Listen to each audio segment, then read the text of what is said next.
Halo semuanya, nama saya Cleopatra Lai, NIM saya S11111221015. Video ini saya buat untuk memenuhi ujian akhir semester mata kuliah Perdagangan dan Keuangan Internasional yang diampu oleh Pak Posmanto.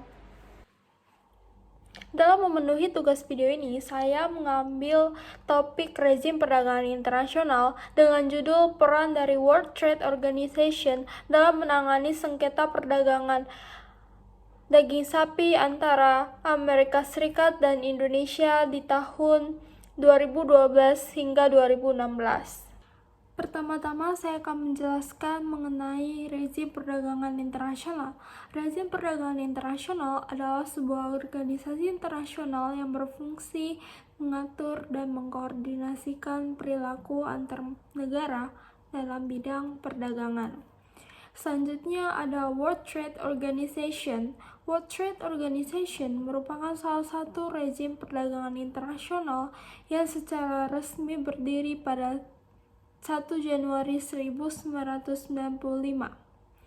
Adapun perjanjian WTO telah mewajibkan seluruh negara anggotanya melakukan perdagangan bebas dengan membuka keran impor berbagai produk dan komoditas, termasuk membuka kesempatan bagi investasi dan perusahaan asing masuk ke suatu negara. Tidak boleh melakukan tindakan proteksi atau perlindungan, pelarangan memberikan subsidi, dan menseragamkan aturan nasional dengan seluruh perjanjian WTO. WTO memiliki sistem penyelesaian sengketa yang sangat kuat, dan seluruh aturannya mengikat secara hukum.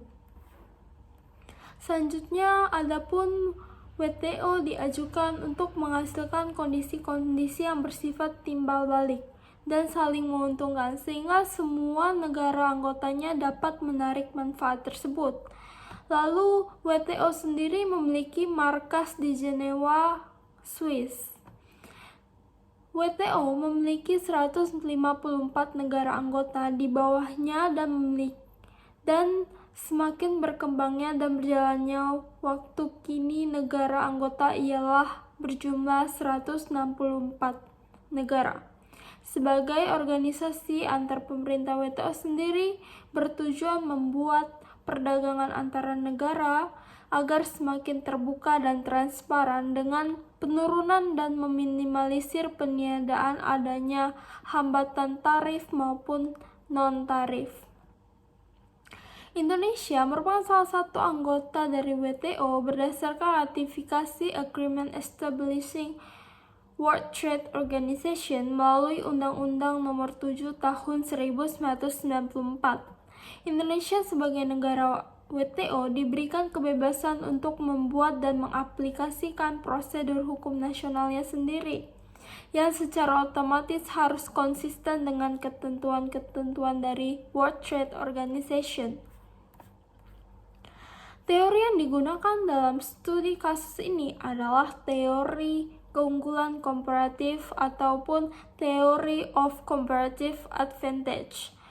Teori keunggulan komparatif yang dikemukakan oleh David Ricardo menyatakan perdagangan dapat terjadi jika adanya perbedaan keunggulan komparatif antar negara. Negara-negara akan mendapat manfaat dari perdagangan jika negara tersebut mengkhususkan diri dalam produksi barang dan jasa, di mana negara-negara tersebut memiliki keunggulan komparatif. Sengketa perdagangan juga dapat terjadi bila kerjasama yang dilakukan antar negara, di mana negara tersebut merasa bahwa kebijakan dari negara yang bekerja sama dengan dia mengganggu keunggulan komparatif negara tersebut.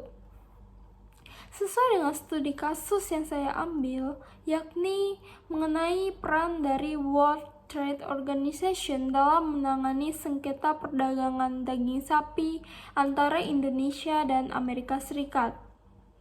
Sebelum itu, saya ingin menjelaskan mengenai kerjasama ekonomi antara Indonesia dan Amerika Serikat yang merupakan anggota dari World Trade Organization, di mana kedua negara tersebut telah membuat dan menandatangani perjanjian sejak tahun 1990-an mengenai kerjasama perdagangan, baik itu ekspor maupun impor.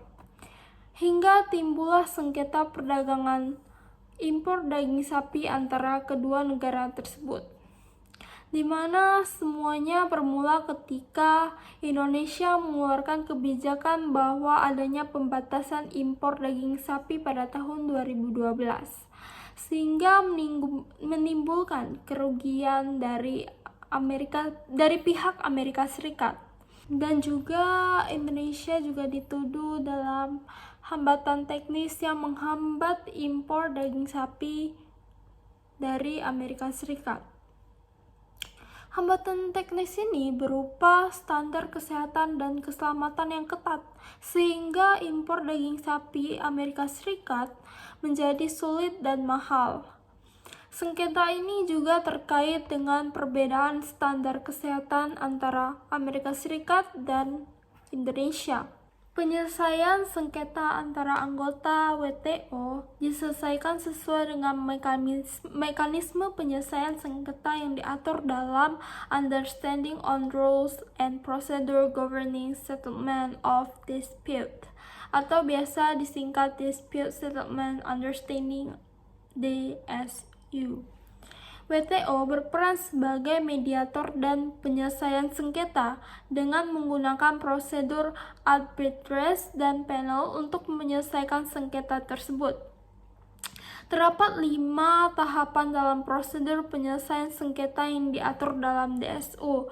Yang pertama, konsultasi. Yang kedua, jasa baik, konsiliasi, dan mediasi. Yang ketiga, ada panel. Yang keempat, ada banding. Yang kelima, pelaksanaan putusan dan rekomendasi.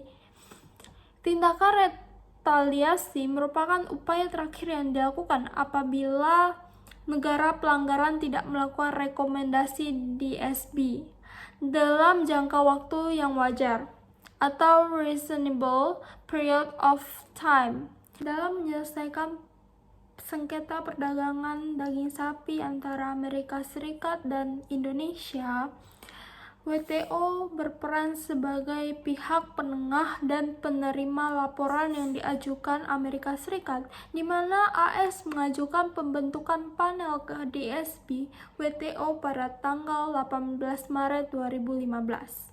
Berdasarkan dokumen permintaan pembentukan panel, AS mendeskripsikan bahwa Indonesia telah melakukan hambatan dan larangan perdagangan. Keputusan panel hakim DSB secara resmi diumumkan pada semua anggota WTO dalam sidang reguler DSB pada 22 Desember 2016. Panel hukum dalam laporannya mengatakan bahwa 18 tindakan atau measure yang diterapkan oleh pemerintah Indonesia bertentangan dengan pasal XI 1 GATT 1994. Karena tindakan tersebut memiliki efek pembatasan dan pelarangan impor yang berupa hambatan kuantitatif yang dilarang dalam WTO.